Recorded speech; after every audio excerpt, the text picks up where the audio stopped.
Hello, and welcome to the Hot Dog and a Handshake Pro Classic Review Series. I am the host of this, Shane Price, along with Jayden and Shane. Hello. So we're here to review a interesting show. Mm-hmm. Capital Combat 1990 from WCW, live from Washington, D.C., of course, in the D.C. Armory. The tagline, which they repeat so often, every 30 seconds, is Return of Robocop. Yeah. How? I don't know. I don't know where to even begin. I just want to say, we've talked about this for a couple weeks going into this, because we were originally going to have Joker here, so we're talking to him about it, but he just couldn't make it today. And we just were like, this is probably going to be bad. Yeah. And there's certainly some low points on this show, but I think as we go, we're going to find that we liked it a little bit more than we expected to. I don't know how you feel. Maybe you have completely different thoughts, but I think we should hop into it and just see where we go. I think it's high for the best. We're going to start with a 6-man tag team match. Yep. That I really needed some introduction of who the heck some of these people were. Mm-hmm. One team is Kevin Sullivan, Cactus Jack, and Sir Oliver Humperdinck presents Bam Bam Bigelow. Yep. And they're taking on the Road Warriors, who are being driven on their motorcycles. They're not riding them themselves. They're not driving it themselves. And then their tag team partner, Norman the Lunatic, Mm-hmm. better known as Bastion Booger. Yes. I had looked it up. Comes in on a scooter. Mm-hmm. Odd timing once again, because we just recently lost Kevin Sullivan. He passed away, so rest in peace, Kevin Sullivan. And so we tap into a match here with him. What did you think of this one? It was a match. Mm-hmm. It was definitely a match. I was a little surprised at how well Norman did in the match. I would agree with that, yeah. I think just because we've seen him as Bastion Booger, it's been a little downgraded, but I think this was a fun brawl. It wasn't anything technically well done, but it was never going to be.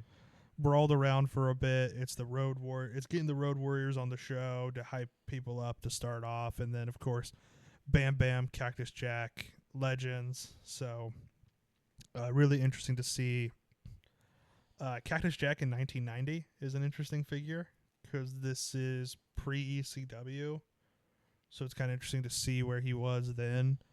But yeah, I thought it was pretty fine. Pretty standard 6-man for the time, I think. Yeah, I guess it was okay, all things considered. The winning team was Norman, the Legion of Norman. Yeah. They won with a good clothesline from Hawk onto Kevin Sullivan for the 3 count. Mm-hmm. I gave it 2, and I gave it 2. I gave it 3. I thought it was enjoyable. I didn't think it was anything great, but it was enjoyable. Then out comes Johnny Ace, who I swear is being escorted by the referee. Yeah, is that what it looked? I didn't catch that. That's what it looked like to me. And then literally the greatest pairing of wrestler manager with the future of wrestling. This is the greatest wrestling manager ever.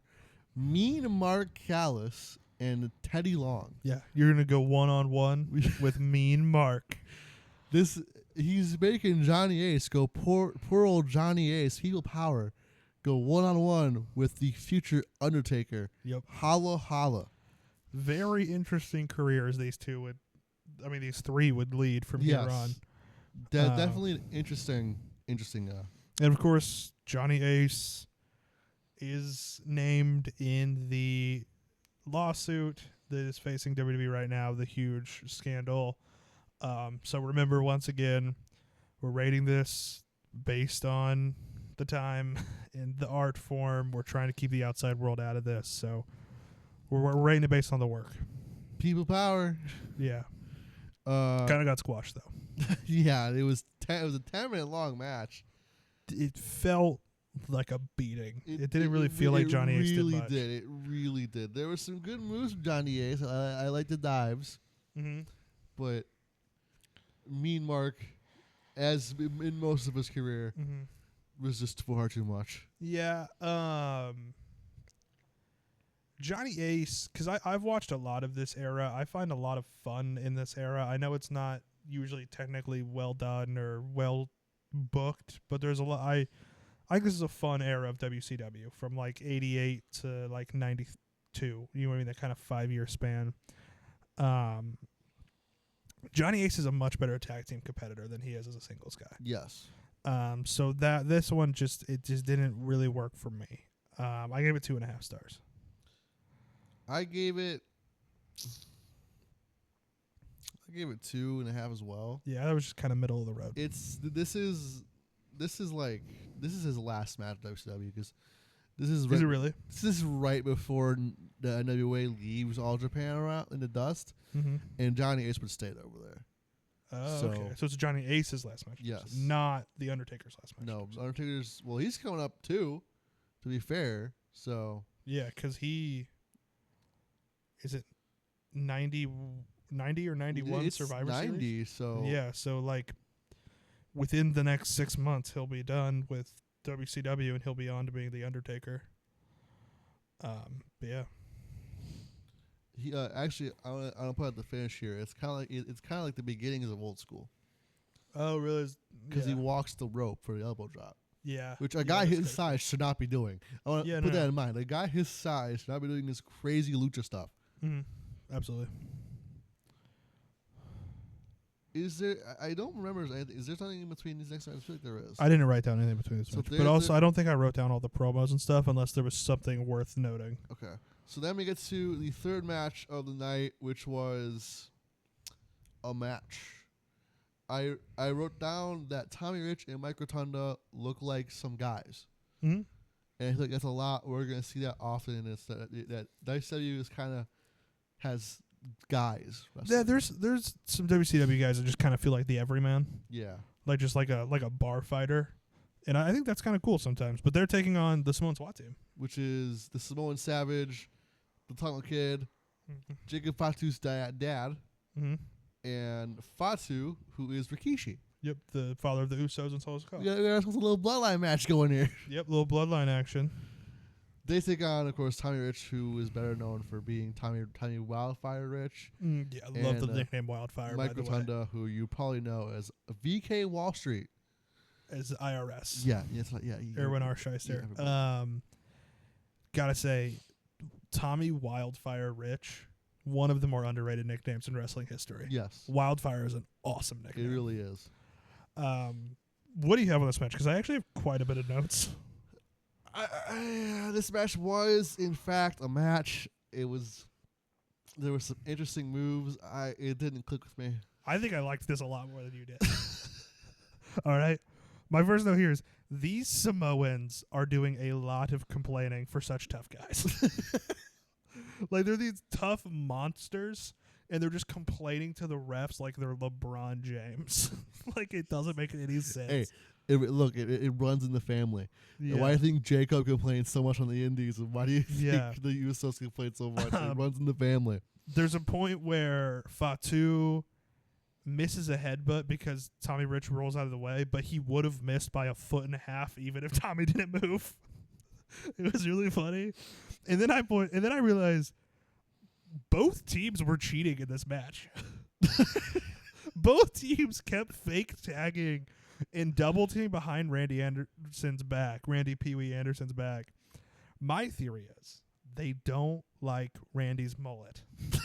So they don't respect him as a man or as an authority figure. Yeah, you know what? That's good enough. Yeah. And then I realized the story of the match. It's not about Mike Rotunda and Tommy Rich or the Samoan SWAT team. The story of this match is that Randy Anderson fucking sucks. The story of the match was his bad refereeing. He was never paying attention to literally anything.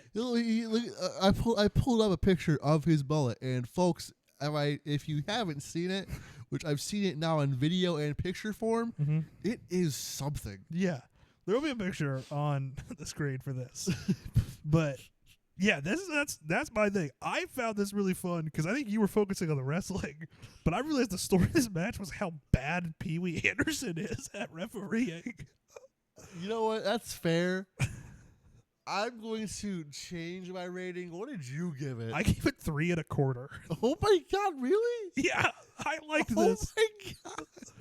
Also, to be fair, Mike Rotundo was so smooth. Like he had an awesome he was match. the highlight of the match for me. I usually give it 1.5, but after hearing about how you realize it's not about the wrestling, it's about Sparky and Pee Wee Anderson's stupid mullet. Yeah. I'm gonna give it a 3, a 2.5. 2.5, 2.5, yeah. Yeah. So yeah, that I really enjoy it. And then we just get into something even weirder. No. Before we get to that, we get into a Steiner Brothers. We get into for that. Congratulations to Mr. and Mrs. Robert Renner, winners of the Capital Combat 1990 sweepstakes. And after that, we get into a wonderful promo. I didn't write down many promos. I wrote down the important ones. Mm-hmm. Scott Steiner promos are always going to be important promos to me. Mm-hmm. I swear I heard several lines that he reuses. Probably. When it's all said and done, he uses that. He used that a lot. That's a classic TNA Scott Steiner line, I feel like. The Team 3D, when it's all said and done, there'll be no overtime if you fat ass. Full picture of that, please. And it was they're just talking about how they're going to beat Doom, and Scott is struggling to talk here. Mm-hmm. I cannot believe he became Big Papa Pump. Like, just not even a whole 10 years after this. We talked a few weeks ago when we did the SummerSlam about how the SummerSlam 2015 about how Dean Ambrose and Jon Moxley are not the same person. Steiner Brothers, Scott Steiner, and Big Papa Pump are not the same man. Yes, they're not. Something broke inside of him. Steroids happened. The anabolic steroids he was using right to his brain. It went right to his brain. Yeah. And then, let's get into this next match. Missy Hyatt is the guest announcer. She's not good. No, she's not. She's not good at it. And Jay Tapper, world-renowned hairstylist, is there for the hair on hair match. Hair versus hair match. Yep. They reveal who's in the ring. It's Precious Paul Ellering, who is in crazy good shape. he worked out for this. Yeah. But the funniest part is he's already losing his hair.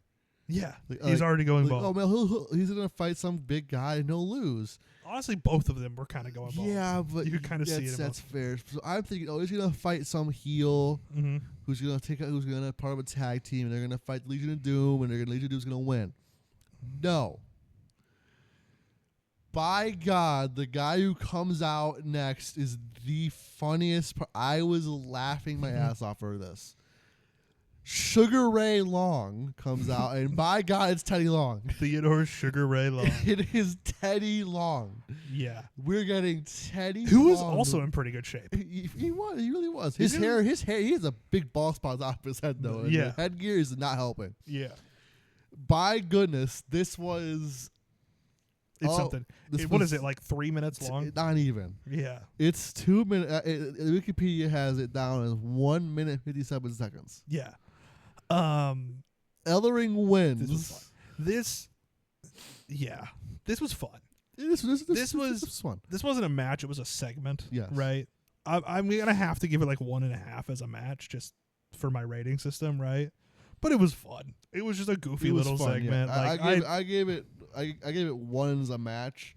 As a segment, I gave it like 4. I was so happy to see Teddy Long come out. And like the thing with like the slug in the boxing glove, he takes it off, and then Paul Ellering picks it. It's like a roll of quarters or whatever. It's really funny that Teddy Long didn't use it in the match. Yeah, he just gets knocked out. It was just fun.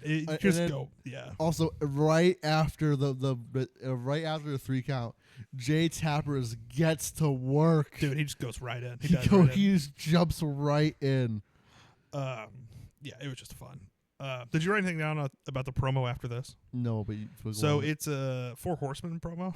Oh God, yeah. And not really anything about the the promo, but it's just that it was really funny to me because Ole Anderson, Arn Anderson, and Ric Flair are just dressed like dads from 1990, like upper class dads, but they're just dressed like dads. Like they look like they could just be going to work, right? And then Sid is a giant in a tuxedo. He's just going to prom. He's taking the Anderson's daughter to prom. Yeah, that's what he's doing. But he's 7 feet tall. So it's so jarring that these other guys are wearing like polos and slacks and like watches, and he's just like a giant in a tuxedo, standing over him, going, "Yes, I'm so." Yeah. So I don't know. Was this Sid Vicious? Is that what he was called? It is something like that. Yeah. And I don't remember much about this promo. I remember Ric Flair just jumping. It was a good Ric Flair promo. Just jumping into it and yelling his ass off. It's like, yeah, it was just I'm the Nature Boy. Yeah, just a classic Ric Flair promo. It was fun, but it was just more funny to see the juxtaposition of outfits. No, you're right.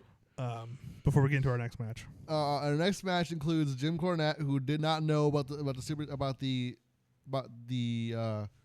steel cage, tiny steel cage at ringside. When why wouldn't he know? He's the heel manager. He should be smarter than that. He didn't read the contract apparently. Too bad for him. Terrible manager. I would fire a manager if he didn't read the contract. Yeah. Well, I got some notes on this. This is the Midnight Express against Brian Pillman and the Z-Man, Tom Zank. Flying Brian Pillman, the Z-Man. This Midnight Express is Bobby Eaton and Stan Lane. So this is post in his Condrey era. For the NWA United States Tag Team titles. So do you have any notes on this match? I thought it was pretty good. This was a pretty good match. I like they locked Cornette in the cage, of course, and I have a note here that says, "Great, the shitty ref is back." Because it's Pee Wee Anderson again. So this is something I paid attention to all night. It was a really athletic start that I really enjoyed. But what I really liked storytelling wise is that the Midnight Express were completely incompetent without Jim Cornette. Yes. The only time they would do well is after they would escape and roll out of the ring and then go talk to Cornette in the cage and then roll back in the ring, and they would do well for a while, but then ultimately the faces would get the upper hand and then they would have to go back out to Cornette. So without Jim Cornette, they are idiots. You're letting the Z-Man look better than you. Yeah. And then Pee Wee Anderson was so extra with the 2 counts. Every time he would stop, he would also like bounce off the mat like 6 inches in the air. Just so incredibly extra. Ultimately, I thought it was an awesome match. Like Pillman was such a star. And it was the type of match where I didn't even mind that it was a roll-up finish. Right. Because like the Midnights won, right? Yeah. Yeah, the Midnights win by roll-up, but it didn't even really bother me because it just felt right in this situation. So I don't know. What did you have anything else? Any other thoughts on it? Yeah, it was a good match. I like that Cornette wasn't in the match because if he was, I would have guaranteed this would have been a schmaz fest with Cornette smacking Z-Man in the head at least 3 times. Oh yeah, I gave it 3.5. 3.5. I give it 4.25. Okay. I really enjoyed this match. I also noticed during this match, or I may have written it down later, but we can talk about it now. Jim Ross and Bob Caudle are on commentary for this. And what I really like about what they were doing is they were really emphasizing the athletic background of each guy. Yeah. So, like, if this wrestler played basketball in middle school, you're going to hear about it from Jim Ross and Bob Caudle. But, like, more importantly, like, talking about Brian Pillman football career, I think they said Z-Man played college football. So I really like, especially with Doom later and the Steiner Brothers, them, like, highlighting the collegiate background of it and really the sports presentation feel. Because it's kind of the opposite. It's what I like about this that I hate about WWE at the time, is that WWE was so gimmicky and WCW felt like a sport. Yeah. That's really what I liked about this. It's still gimmicky. Robocop shows up later. But like I like actually the next segment, but I like that part of it, the sport feel of the way Jim Ross and Bob Caudle. Robocop is a highly educated man who has several degrees from the University of Michigan. Does he? Oh, bro, I don't know. What are his degrees in? Ripping doors off cages? Hey, spoiler alert. But yes, Gordon Solley's in the back. He reports that RoboCop had arrived in the building, and then Sting comes out, and I think not Jim Ross, the other guy, Bob Caudle. Bob Caudle. He says the line, that it's the man who made the little stingers whole, or something like that. It is such a weird line. It's a little It's Always Sunny boy's soul situation. Yes, it really was. And then so Sting comes out, and then like 30 seconds later, RoboCop comes out. Well, Sting comes out, and he get the Four Horsemen lock him in the cage. Yes, the Four Horsemen run up, Lock him in Jim Cornette's cage. Lock him in Jim Cornette's cage, a fate worse than death. Mm. And then RoboCop comes in, and RoboCop scares off the Horseman by being RoboCop, not even doing anything to him. No gun, nothing. Just RoboCop. Unarmed RoboCop. Mm. And he comes and he rips the door off by bending the bars. Doesn't make any sense. And then just pulling it off the And my favorite part is he pulls it off and the door just kind of opens. Yeah. Like Sting could have just walked out. My only like real note on this is just like, that's it. They built up all night and that was it. They said the word RoboCop every 30 seconds through the first, was that 1, 2, 3, 4 matches of this show. By the way, RoboCop's here. All it adds up to is just RoboCop comes out, rips a door off a little cage, and then walks away. Like, what are we even doing? RoboCop costs money, man. He charges his worth. Couldn't there have been like a match involved or something? Not with RoboCop getting damaged to suit. But couldn't Sting have been in a match and then RoboCop interfered? Well, Sting was hurt before this, so he might not mind a Russian not been back cleared. I don't know, but did it have to be with Sting? Could RoboCop have been with the Legion of Doom or with the Steiner Brothers or? Well, yeah, but would you rather have RoboCop if your biggest star? I guess that's true. Or with Z-Man? Z-Man Tom Zhang. Yeah, I guess that's true. I don't know. It just felt like a waste of what you've built the whole night around. Was like a 2-minute segment that didn't have any real consequences or anything. Then we get to our sixth match. No, we got a Junkyard Dog interview. Oh, that's right. Yes, that's right. Junkyard Dog comes out, and my favorite moment of this promo is what I have written down here, is that he just tells Cornette that I was at your mom's house. Yeah, he says, here's her address, by the way. He says Jim Cornette's mom's address to Jim Cornette.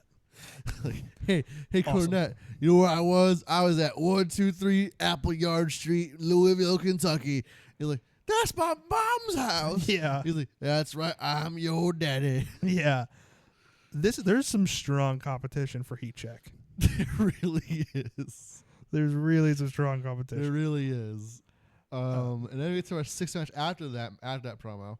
Mm-hmm. The Rock and Roll Express, Ricky Morton and Robert Gibson, who I don't believe have broken up yet. No, this is before. Well, no, in terms of like general. Oh, in like current day? Yes. Yeah, I don't think they have. Didn't they for a little bit though, or was that Bobby Eaton and Stan Lane that broke up for a little bit? I think it was. At the Midnights. I think I'm thinking of the Midnights. It was. Because I think one of them becomes part of the. What was that gimmick where they had like a computer? And they were like the smart faction. I don't know. In like '92, I don't know. I Somebody like who understands Bobby really Eaton. specific WCW references is going to get that and know exactly what I'm talking about. You can continue with this match, though. They're taking on the biggest team from Bad Street, USA. Bad Street. Michael Hayes singing the song. It's the two members I wouldn't have put in this match, but whatever. I guess I would put Hayes in the match, I think. Mm-hmm. We get Michael Hayes and Jimmy Garvin against Ricky Morton and Robert Gibson. Michael P.S. Hayes and Jimmy Jam Garvin.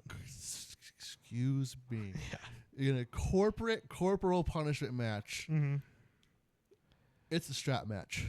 No. But everybody gets a strap. There's like a small like strap whip thing that they put on each ring post, and it barely gets any usage.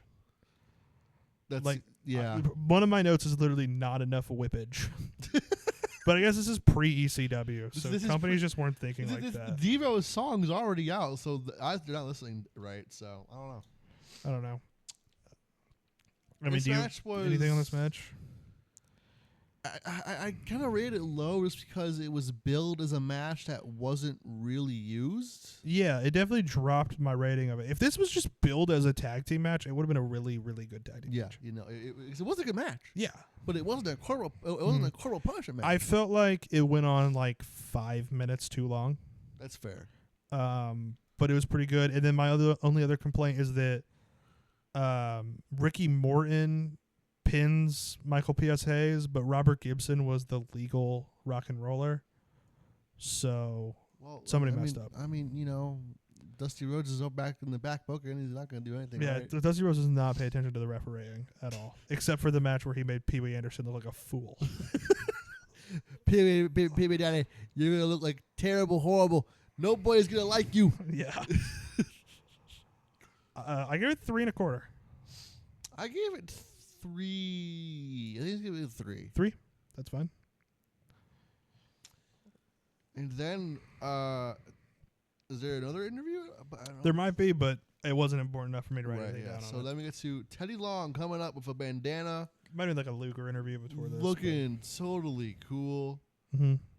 And we get Doom, the best tag team of this era of WCW, in my opinion. One of my favorite tag teams of all time, just from like going back and watching just Ron their Simmons matches. and Butch Reed. So good. I don't think you get any better than this.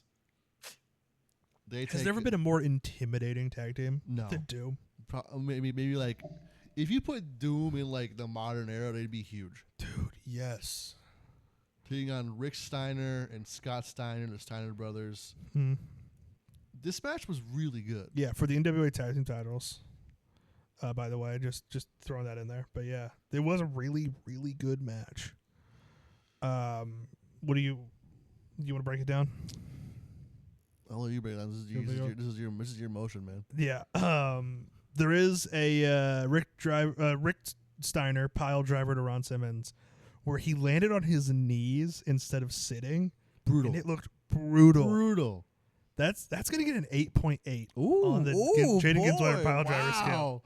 That was high. That was awesome. And then my next note is, did Ron Simmons just threaten an old man in the front row? Again, Doom would be so huge nowadays. Dude, they would Imagine Ron Simmons yelling at some kid in the front row of like AEW Dynamite.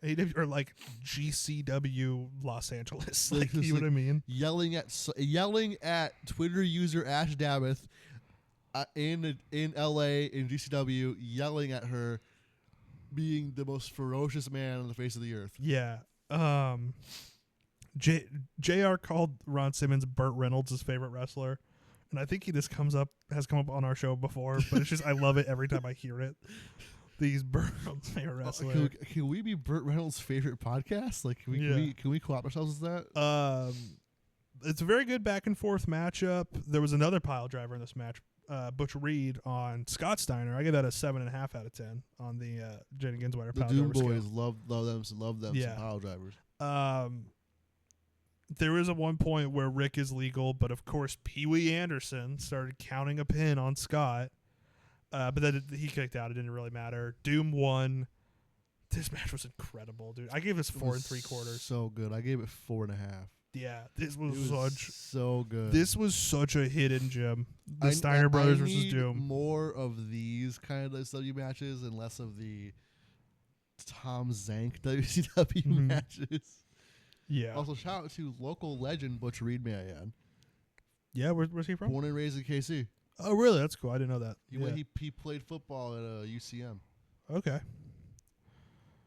And then into the main event? The main event.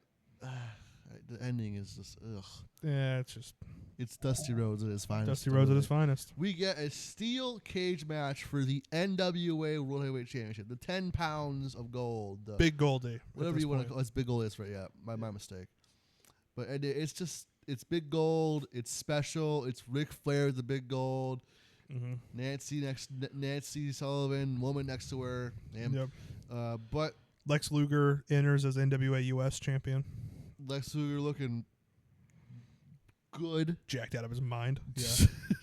Good is one way to put it. He is jacked to the gills. Seems a little dangerous for women to be inside the cage. No? Yes. It was. It really was. Yeah, that's like my only real note on this match. It was solid though. What would your breakdown of it here? It was fine. I guess because they were always going to eject women from the cage because she did get ejected by the ref. Mm-hmm. Because there was this whole like this whole big deal of the ref checking Flair and then wanting to check Woman and like check her gloves and stuff, and they find like, was it brass knuckles or something in one of her gloves? Something like that. That was really fun. I don't know. I think that was.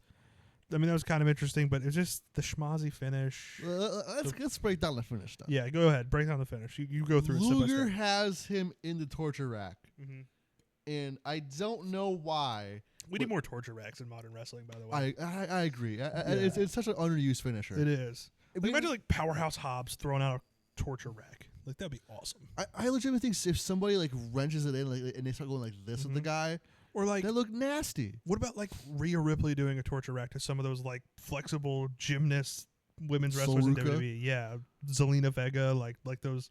Yeah, that could look brutal. It looks like he's like totally destroying her back. Honestly, it's good. It's good so far. If Rick taps out here, it's Great a good finish. match. Adds a star. But guess what?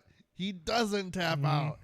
The cage is being raised up, and Barry Windham, the fifth member of the Four the Horsemen, fifth horseman, jumps in and attacks Luger, causing a disqualification in a steel cage match. Yeah. Whenever they got rid of that was a great day for wrestling. Yeah. This was such a dumb finish with Ole Anderson raising the cage, and because you completely undermined the purpose of the cage match, which is to keep the outside parties out. And it would have been fine if Ric Flair would have just won. But the Four Horsemen found their way.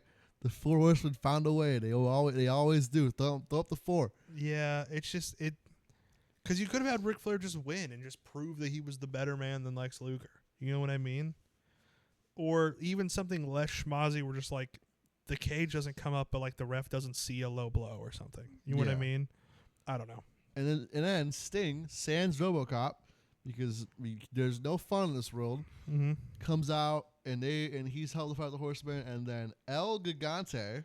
Yeah, El Gigante shows up for no reason. Shows up making his wrestling debut. This was the first appearance of El Gigante? Yes. Wow, I did not know that. That's really funny.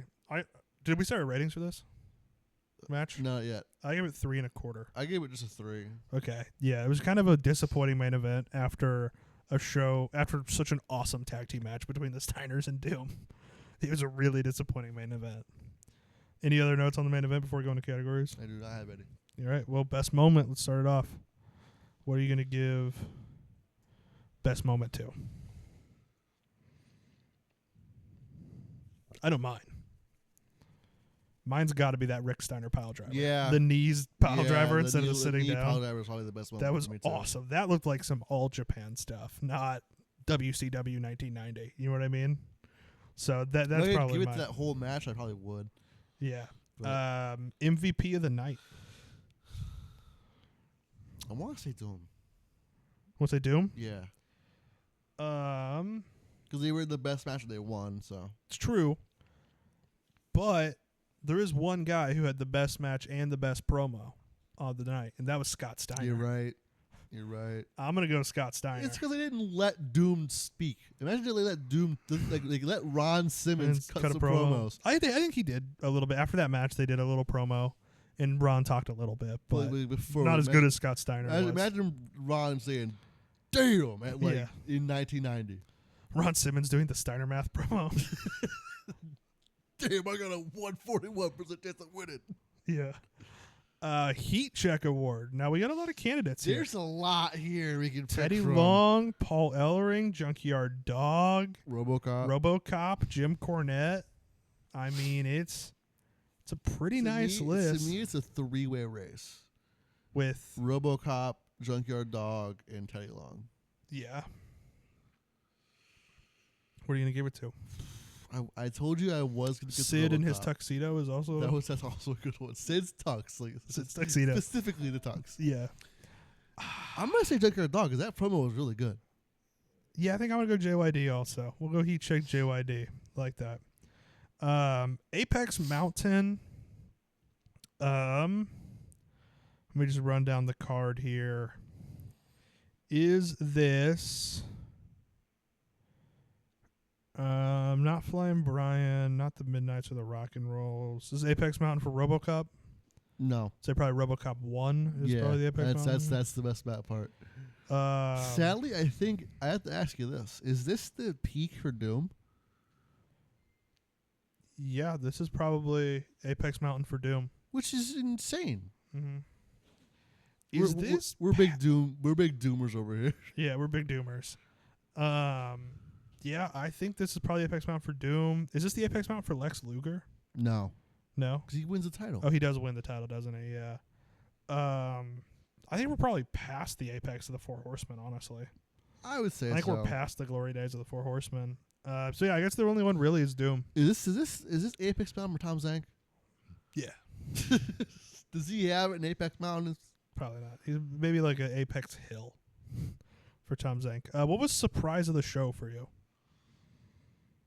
I'm gonna go with Norman. Norman the Lunatic? Yes. Okay, that's a good one. Just because the way he comes out looking all like that, or Oliver Humperdinck maybe too. Mine, and because surprises aren't always good. My surprise of the show is how little RoboCop did in this show. You know what? RoboCop was the surprise of the show for the wrong reason. That's fair. Recasting. Do you want to recast the Steiners and Doom, or do you want to recast Ric Flair and Lex Luger? Let's do the Steiners and Doom. Okay. Doom, hear me out. Gates of Agony. Yes. Yeah. Underrated tag team. Yeah. That nobody should talk about. So intimidating. That never so cool. Doesn't get the appreciation they deserve. Yes. Won't get booked the way they deserve. Mm. Now, with the Steiner brothers, there's kind of like Braun Breaker is Scott Steiner. Right? Yeah. So do you want to try to think of a teammate for Braun Breaker, or should we try to think of a tag team that's close to what the Steiner brothers are? Because you could also say, like, the Creed brothers. I say the Creeds. The Creeds? Yeah. So Gates of Agony versus the Creeds is what that'd are be recasting? a good match, too. That'd be a hell of a match, honestly, yeah. Yeah, I really like that. Best double feature. Are we going to do this for Steiners and Doom, or the main event? I want to do it with Ron Simmons specifically. Okay. So we're going to do the Steiners and Doom match, though, Yeah. not the main event? Okay. I want to see... I'll give you, like anybody else, but I want to do the Ron Simmons World Heavyweight Championship match. When Ron Simmons World Championship. I think another good one is... here, I'll have to find it. Just because I think about that moment a lot. What resonates with me is the people in the crowd, the black kids in the crowd losing their mind at it. Yeah. Doom's... It's actually another Doom Steiner Brothers match, but Doom's first pay-per-view match, Halloween Havoc 89, is really good too. I remember watching that one a few years ago. There can't be a bad Doom Steiner Brothers match. Yeah, so if you want to, I think watching the Doom Steiner Brothers from Halloween Havoc and then watching this Doom Steiner Brothers match would be really good. Yeah, that would be... Wow, Doom's first match as a tag team was on a house show against Bobby Eaton and Stan Lane in Johnstown, Pennsylvania. Wow. Yeah, I've been there. That's pretty small. That's probably a banger, though. All right, so that's our best double feature. Does anything from this make the Wrestling Criterion Collection? No, I don't no think so. 5 stars. No 5-star matches, no 5-star segments, no 5-star moments. Junkyard Dog saying he was at Jim Cornette's mom's house. Does that make the Criterion? Very, very close. Yeah. So yeah, I guess on to the regular old awards. Yeah. All right, introduce us in. So we got the classic hot dog and classic handshake. Nothing really off limits. I really just picked this because I looked at it, and New Japan's doing Capital Collision this week, so I thought, why not do something else Capital DC themed? And I found we did Capital Combat, so I don't know, it just looked like a more fun card than Capital Punishment. So why's everything Capital, by the way? So yeah, what are you giving it to? It could be anything. I'm gonna have to give it to the Doom. And Yeah, Steiners Steiner and the Doom. Brothers. Come on. It's so easy. So easily Doom versus the Steiners. That was an awesome match. And then rating out of 10? A 6. 6. That's actually kind of surprising because I thought for sure you were going to be lower than me, but I only gave it a 5.5. Oh, and you know what? Because I'm about to get into account everything here. Hold on. Oh, you're about to get in. Okay, here we go. 6 is what you gave SummerSlam 2015. Okay, like a 4. Like a 4 then? Okay. Yeah. Just below average for me. Okay, I'll take that, yeah. So that is 4.75, our lowest average of any show so far. But it was still, like I said, there's fun to be had here, right? Especially just watch that Steiner's Doom match. It was so good. I cannot talk enough about how much I love that match. So take us out. So that's it for Capital Combat. Stay tuned next week for Jayden. What are we doing next week? Dragon Gate Kobe Pro Wrestling Festival 2008. I will get that to you. We have some crazy stuff going on next week. I don't remember the card for that one. Recast is going to be really hard. Mm-hmm. But anyways, enjoy that and enjoy wrestling.